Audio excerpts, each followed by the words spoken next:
20 minutos nos separan de las 9 de la mañana y ya vamos a recibir a nuestro primer invitado, como lo hemos anunciado, el senador Rafael Michelini ha aceptado la invitación, se encuentra con nosotros aquí en Arriba Gente. Lo primero, agradecerle y darle los buenos días. ¿Cómo le va, senador? Bien, un gusto estar aquí. Bueno, un placer. Ahora realmente. Que salió el sol apenas, pero bueno. Sí, por lo menos es lo que decíamos, ventoso, pero comienza a despejar. El pronóstico extendido nos habla de por lo menos una tregua en las lluvias hasta el viernes.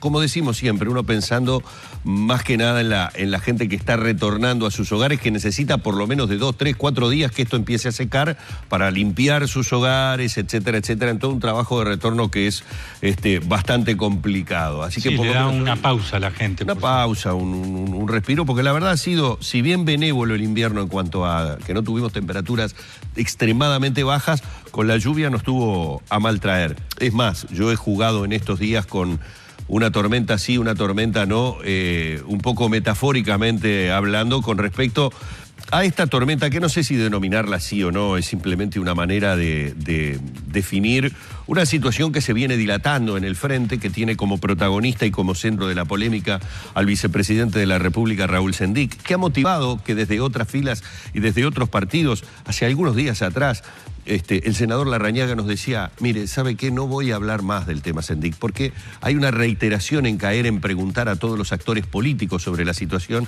y él, a su entender, daba como la explicación de que creía que ya la gente estaba un poco cansada de que cayéramos una y otra vez sobre el tema. Y esta es la pregunta que me parece con la que podríamos abrir.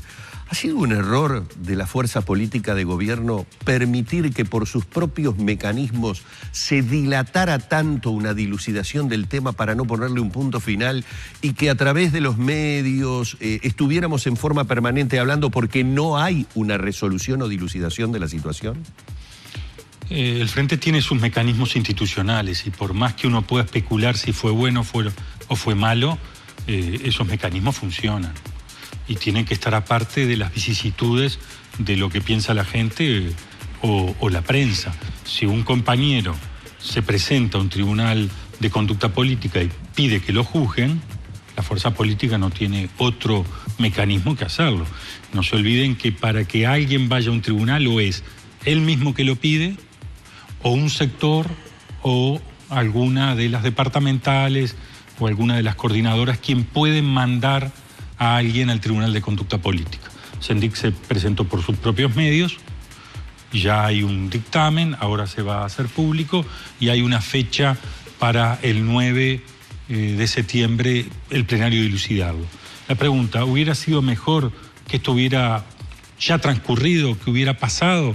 Sí, quizás sí, pero los tiempos que la fuerza política se da son los que colectivamente convenimos. Y eso, día más, día menos, no se puede especular mucho. Ahora, justamente tratándose de una cuestión eminentemente política y donde se supone hay que poner sobre la mesa toda la sabiduría política que se puede tener, ¿no era preferible no llegar a esta instancia? Es decir, más allá de todo el derecho que Sendic puede tener para llegar al tribunal, nadie previó la posibilidad de que por esos tiempos que ya conocían como políticos, esto iba a terminar dilatándose en el tiempo hasta llegar a esta situación en la que hay cruces de declaraciones sobre el tema entre propios compañeros de la fuerza política, comienzan a notarse diferencias demasiado notorias, porque de última, usted lo dijo, se presentó él por su propia voluntad, fue él que se sometió a, digamos, el dictamen del tribunal. Y ahora, aunque extraoficialmente hay que decirlo,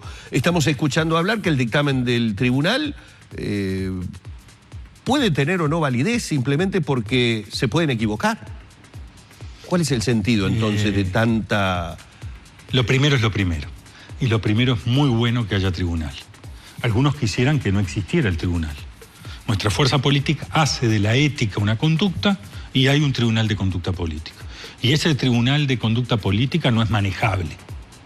No son personas que se la lleva a la nariz para decir esto, decir lo otro. Que además, si fuera así, aunque lo tuviéramos, ya hubiera perdido credibilidad.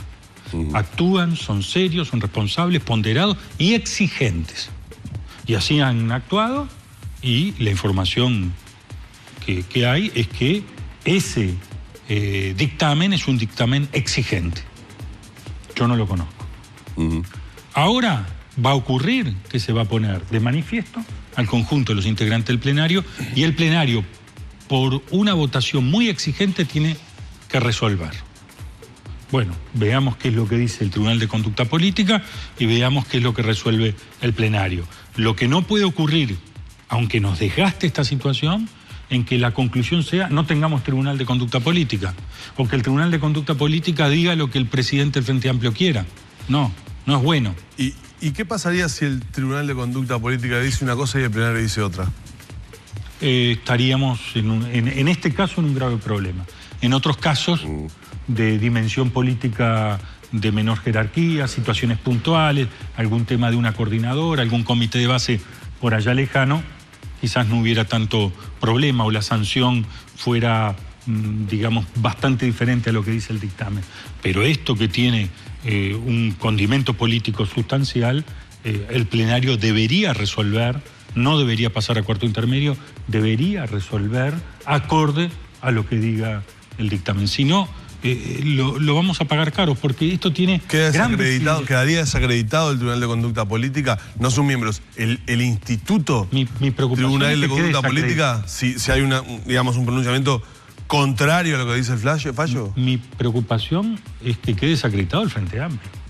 Si el dictamen observa aspectos éticos y el plenario no encuentra una forma de transmitir que esa voluntad es acorde también a su voluntad, estamos en un problema del propio Frente Amplio, no del Tribunal de Conducta Política. Claro. El Frente Amplio nació en el acierto o en el error desde una perspectiva ética, defendiendo la libertad, defendiendo la igualdad, pero los que conformaron el Frente Amplio eran personas altruistas, que venían incluso arriesgando su vida, su tranquilidad, la vida de su familia. ¿El caso Sendik pone en entredicho eso? No hay caso Sendik ni ningún caso si el tribunal actúa como tiene que actuar y el plenario actúa como tiene que actuar. Porque nadie puede dejar de pensar de que mañana una persona, un compañero o una compañera no actúe en acorde a esa ética fundacional. Lo que sí puede ocurrir es que los organismos del Frente Amplio no estén a la altura de las circunstancias. Mi preocupación no es lo que hizo Sendik o dejó de hacer. Mi preocupación es si el Frente Amplio está a la altura de las circunstancias. Y yo espero que sí. Siguiendo en esa línea histórica y obviamente recordando lo que fue desde su fundación el Frente Amplio, también nutrido de muchos integrantes de los partidos tradicionales que llegaban hacia el frente justamente señalando debilidades éticas que tenían esos partidos tradicionales, y nadie puede negar que desde su momento de fundación ha sido como su principal, yo no diría estrategia, pero su bandera en el ataque hacia las políticas que los partidos tradicionales llevaban al gobierno, aquellos errores que se podían cometer en el cumplimiento de la actividad pública, hablando siempre de que teníamos que tener los ciudadanos una fuerte participación, ser también nosotros los inspectores, dicho esto entre comillas, de la honestidad, de la idoneidad con la que se debían manejar todos y cada uno de los funcionarios públicos. Por lo que veo esa cuestión medular que apunta, hablando de que si estamos hablando de una cuestión ética y tenemos un tribunal que sugiere o que observa, no sé el término que se utiliza porque no sé la potestad del tribunal hasta dónde puede llegar en su dictamen, lo desconozco, pero digo... No es vinculante lo que diga el Tribunal de Conducta Política respecto a lo que resuelva el plenario. Claro, pero como dice el senador, estamos hablando de una cuestión medular en la esencia de lo que es el frente amplismo más puro. Nosotros somos diferentes, nos sentimos diferentes, queremos ser diferentes, los valores que propician blancos y colorados no son los nuestros. Así lo sentimos nosotros, en el acierto o en el error. Así lo sentimos nosotros. Nuestras conductas van por otro lado. El primer programa del Frente Amplio le pedía el voto a los ciudadanos para darle una copa de leche a cada niño o niña en edad escolar. Cuando el Frente Amplio gobernó, le dimos una computadora, una laptop. ¿Por qué? Porque hay una obsesión por los sectores más marginados, por la gente que tiene menos recursos y sobre todo por los niños y niñas que están estudiando. Situación que fue muy criticada muchas veces, que nos dicen que nosotros damos plata, que estamos haciendo dinero para gente que no está trabajando. Nos han criticado mucho, pero nosotros creemos que hay que darle oportunidades. Esa ética, del cual el ejemplo que doy es una parte de ella, esa ética no puede estar cuestionada. Si está cuestionada, hay un tribunal de conducta política y hay un plenario que tiene que resolver. Y eso es lo que estamos diciendo. Acá no está en juego, que es el error, no está en juego el tema del compañero Sendik. Acá está en juego la credibilidad del propio Frente Amplio. Eso es lo que estamos diciendo, claro, una y otra vez. De allí que considere que el problema es mucho más amplio que lo puntual de esta situación. Uno ha escuchado declaraciones en estos últimos días, esas declaraciones obviamente tratan con lógica de desasnarnos a los ciudadanos y saber cuáles son los mecanismos a los que se puede llegar. No es por cuestión de hacer futurología, pero dentro de la fuerza, cuando usted dice se nos puede crear un profundo problema, no es solamente por lo que puede salir hacia afuera. Yo, si fuera integrante de un tribunal de ética y sugiero u observo o exijo a través de, supongo, un concienzudo trabajo y un pormenorizado estudio de la actitud o de la actividad que llevó adelante un compañero, supongo que si soy desautorizado por el plenario me vuelvo para mi casa. Es decir, es muy probable que a los primeros que no sé si la palabra es ofender, pero que se desacredita es a los propios integrantes del tribunal. Sí, volvamos a ubicar las cosas. Por supuesto, cada integrante del tribunal puede tomar esto de una forma u otra. Yo estoy pensando ya no el tribunal, toda la fuerza política. Por eso nosotros en su momento pedimos un gesto, porque si el dictamen del Tribunal de Conducta Política es adverso al compañero Sendik, un gesto de él nos sacaba del problema.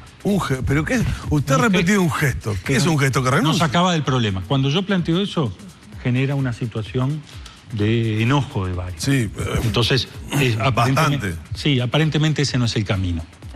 Ahora, hay que encontrar un camino que permita que el Frente Amplio salga de esto con mucha fuerza. El camino del medio. Con mucho orgullo. Están repitiendo muchos ahora. Encontrar el camino del medio. Que salga con mucho orgullo. El manejo de las cuentas públicas hay que ser muy cuidadoso con ello. Hay que ser muy cuidadoso con ello. Y si en algún momento alguien se apartó, o si en algún momento no hay explicación, aunque no se haya apartado, sí, porque yo no soy juez, no hay explicación, bueno, seamos contestes con esa historia que tiene el Frente Amplio con respecto al manejo de los dineros públicos. ¿Cuál es ese camino del medio del que están hablando ahora muchos? Cada vez que digo algo genera una complicación, entonces es preferible bajar un poco de cartel y tratar de encontrar ese camino. A propósito, para que los televidentes tengan todas las cosas encima de la mesa, usted hizo unas declaraciones fuertes al pedir un gesto de Raúl Sendik en caso de un fallo adverso. Gesto lo tomó el conjunto de la opinión pública, pero parecía algo normal. Frente a una situación adversa, nadie conoce el dictamen, pero todo el mundo dice que ese dictamen viene muy duro. En la medida que haya una observación, uno que puede decir negar los hechos o puede decir, bueno, está. Me equivoqué. Claro, le saltaron con todo el sector de... Empezar por el camino de reconocimiento. Claro, le saltaron con todo, ¿no? Digo, frente a lo que dijo, porque, quiso ser ministro y no pudo, quiso ser vicepresidente y no pudo, se dedica a echar compañeros a través de los medios. No vale la pena detenerse en Michelini, decía el senador de León. Molestó bastante, se ve la frase. No, se ve que se molestó bastante, pero no es mi idea comentar esto. Lo que sí digo es que si uno plantea que haya un gesto y recibe ese enojo, bueno, hay que encontrar otro camino para que esa ética del Frente Amplio no se mancille, no se toque, no se ensucie. Me llamó la atención, perdón Humberto, me llamó la atención una exhortación que hizo el secretario político del Frente Amplio para lograr el quórum y que la mesa política recogía un pedido de las bases para lograr el quórum necesario para poder llegar a tener esos 4/5. Yo creo que problema de quórum no va a haber. creo que cada uno que tenga la entrada por eso, va a estar en primera pero fila. me llamó la atención esa exhortación. En ese plenario, porque este tema, si hay un partido al que hay que ir, es a este. Por eso. Me parece. Lo que puede ocurrir es que después alguien quiera dejar sin quórum. Se ha criticado mucho que la votación sea muy alta. Yo creo que es una garantía para todos los frente amplistas. Una pregunta. Porque una mayoría por un voto podría estar en el plenario echando un grupo cuando la garantía del Frente Amplio es que o es por consenso o por amplias mayorías su resolución. Una consulta, una duda que tengo. ¿Esos 4/5 son de los presentes o de los 178 miembros del plenario? Es del total.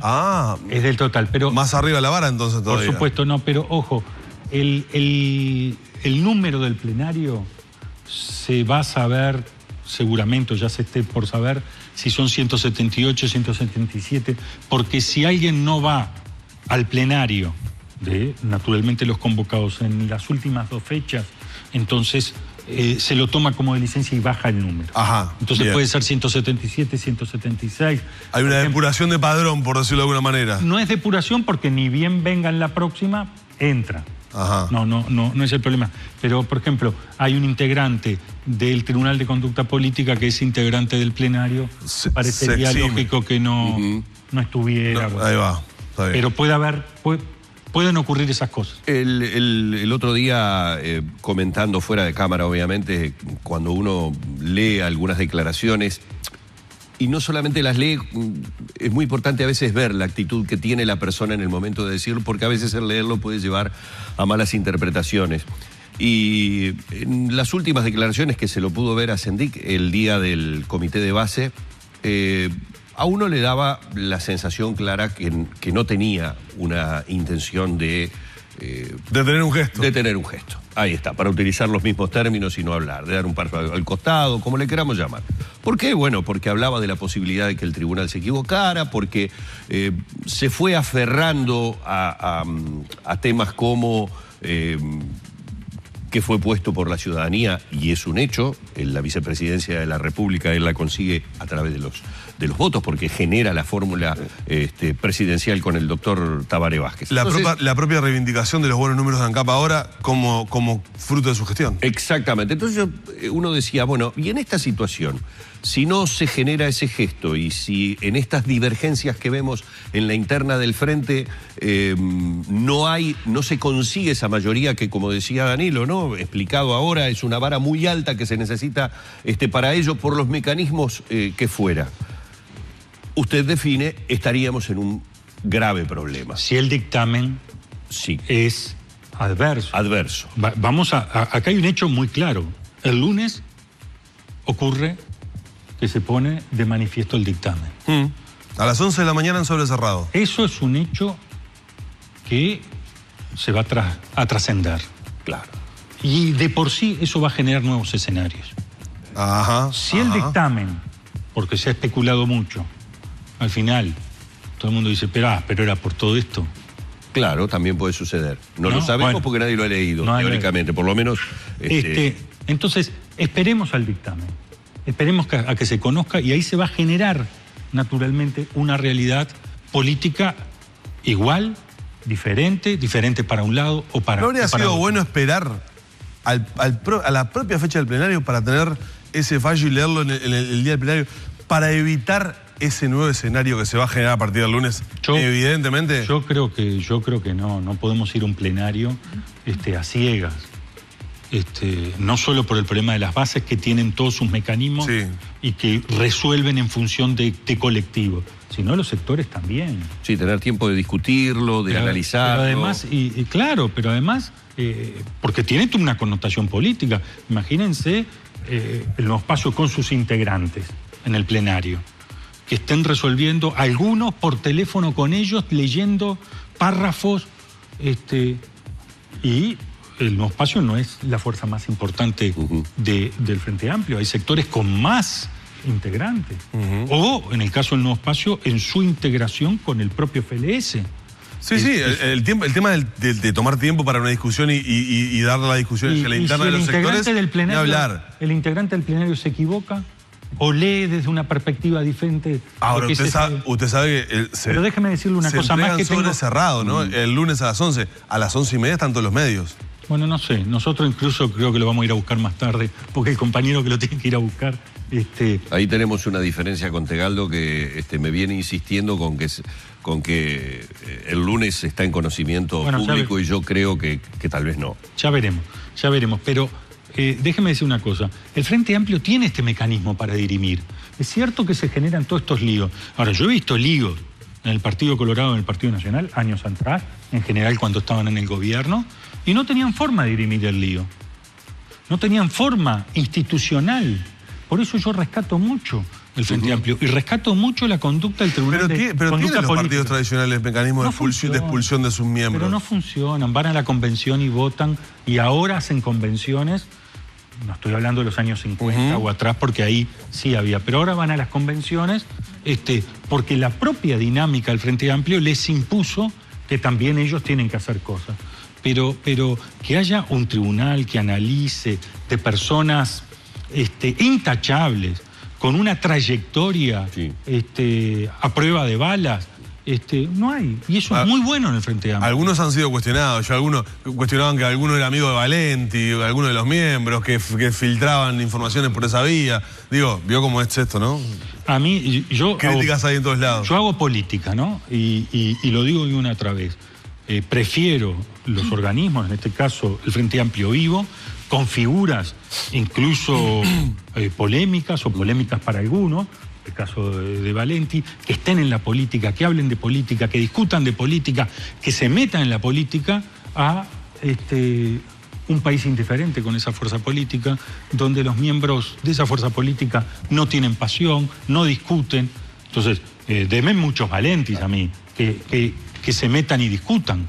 En todo caso, habrá que discutir cuáles son sus posiciones, no descalificarlos por esa pasión y esa vehemencia que ponen en las cosas que están haciendo. Senador, ¿es el problema político más importante que tiene la fuerza en este momento? Tomando en cuenta, no puedo dejarlo de lado, más allá de que siempre relativizamos las encuestas que se dan con tanta anticipación a los periodos electorales, máxime que si hay una coincidencia en las últimas encuestas es en la cantidad de personas que no intervienen o que directamente no les interesa o que no tienen decidido su voto. Tal vez es más preocupante a veces. No es el principal problema ni de la fuerza política ni del país. Nosotros tenemos un relato a construir muy fuerte. Hay un tema con los jóvenes y hay un tema que nadie lo está viendo con el empleo. Mire, yo pongo un ejemplo porque hablar de Carlos Marx, nadie habla ahora. Karl Marx fue el primero que dijo que entre trabajo y capital se generaba una ganancia o una plusvalía. Nadie lo refutó eso de economistas de todo el mundo. Lo cierto es que hoy nos estamos encontrando que el capital, para generar esa ganancia o esa plusvalía, no necesita trabajo. Lo hace con máquinas. Pero sí necesita consumidores. Por eso se está viendo lo que se llama la renta universal o renta vitalicia. O sea, estamos frente a un problema de una dimensión en que dentro de 20 años la mitad de los trabajos de los uruguayos, sobre todo de los jóvenes, pueden no existir. La edad para jubilarse puede saltar a los 70 años, porque la gente viva 100. Sí, lo peor es que puede haber jóvenes estudiando que lo están haciendo en este momento. Cosas que no van a existir. Y oficios que no van a tener su mercado laboral. Exacto. Entonces, la pregunta que nos tenemos que hacer para una fuerza que es la cultura del trabajo, Frente Amplio es la cultura del trabajo, la defensa de los trabajadores, en el acierto, en el error. A veces nos hemos equivocado, pero siempre estamos del lado de los trabajadores. Es cómo nosotros vamos a dar respuesta para que ese trabajador tenga trabajo. Porque los rentistas, nosotros no los defendemos. El que tiene bono, el que tiene tierra. Si alguien tiene 100 casas y las alquila, aunque les ponga 10.000 pesos, haga la cuenta. No tenemos que defender nosotros, se defiende solo. ¿A quién defendemos nosotros? A los trabajadores. La pregunta es, ¿cómo vamos a defender a los trabajadores si dentro de 20 años tenemos un problema de trabajo? No hay trabajo. Tenemos que construirlo. Y ojo, Incluso si Uruguay encuentra la solución, se puede estar salvando Uruguay, pero no se puede estar salvando Brasil o Argentina u otros países que hacen también a nuestra economía, porque ellos también son consumidores de nuestros productos. Entonces tenemos un problema real, grave. Fíjese, el país está creciendo, en este momento, está creciendo a niveles interesantes, nos vamos a niveles mayores si viene UPM, que es muy importante porque eso trae trabajo, pero fíjese que la desocupación no baja. Y en general son jóvenes, y en general mujeres. O sea, el trabajo, será porque el empleador discrimina, el trabajo discrimina en jóvenes y en mujeres. Entonces, tenemos desafíos por delante muy importantes. Senador, queremos agradecerle todos estos minutos en la mañana de Arriba Gente. Obviamente vamos a estar pendientes de la dilucidación de todo esto, como decía Danilo, seguramente yo dándole la razón a él de que a los pocos minutos ya todos vamos a conocer públicamente el dictamen del tribunal y a partir de allí, como dice usted, se abrirá un nuevo escenario en el que veremos de qué manera ya se llega al plenario, porque va a haber allí algunos días que de repente modifican ya la situación con la que se llegue al plenario del Yo espero que el Frente Amplio llegue con mucha sabiduría y en defensa de la ética. No, digo que los sectores ya están negociando de alguna manera cómo posicionarse. Claro, el fallo va a cambiar todo, ¿no? O podría cambiar. Y la repercusión que tenga. Tiene mucho que ver algunas palabras que utilizó el senador. La dureza o no que pueda llegar a tener. Los términos que se conozcan públicamente pueden llegar a modificar mucho el escenario de cara a ese plenario, ¿no? Seguramente, pero es bueno tener un tribunal de conducta política y es bueno estar sujetos a sus fallos. Muchísimas gracias. Gracias a ustedes. Buena jornada. El senador Rafael Michelini en esta mañana aquí en Arriba Gente.